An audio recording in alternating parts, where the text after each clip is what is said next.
আসসালামু আলাইকুম। যে যেখান থেকে আমার এই রেসিপিটা দেখতেছেন সবাইকে জানাই রাফি রামিজ ফুডস কর্নার থেকে আন্তরিক ভালোবাসা ও শুভেচ্ছা। আমি আজ একটি অসাধারণ নাস্তার রেসিপি নিয়ে চলে আসলাম।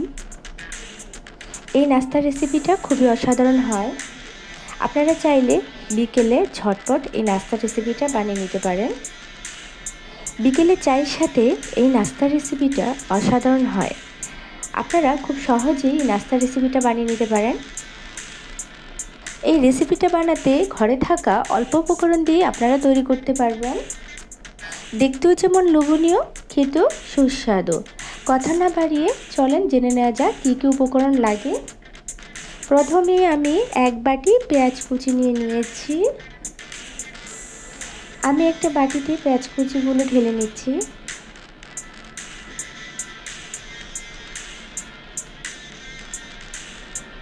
তারপর এখানে আমি দিয়ে দিচ্ছি 3-4টা কাঁচামরিচ কুচি।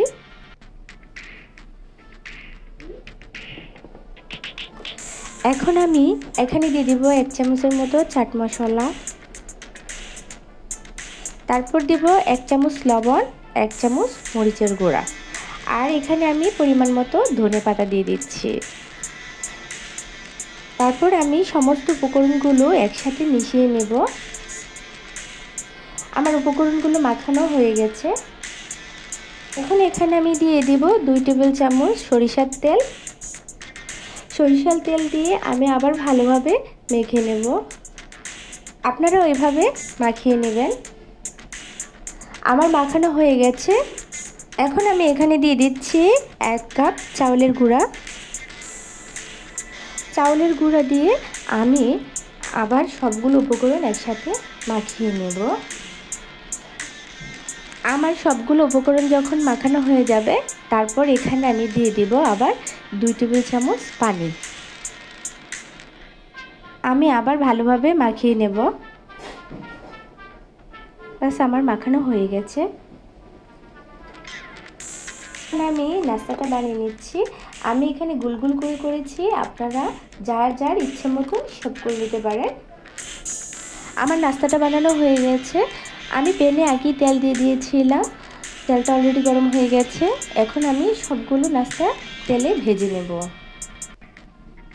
আপনারা এইভাবে ভেজে নেবেন।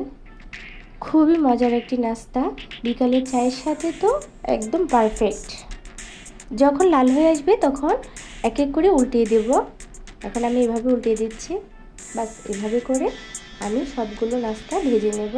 আপনারা এভাবে ভেজে নিয়ে খুবই মজাদার একটা নাস্তার রেসিপি। আমি সবগুলো তেল থেকে এভাবে উঠিয়ে নেব। আশা করি আমার এই রেসিপিটা আপনাদের ভালো লাগবে। যদি ভালো লাগে অবশ্যই বাসায় ট্রাই করবেন।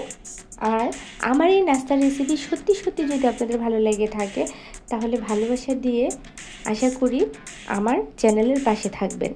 ধন্যবাদ।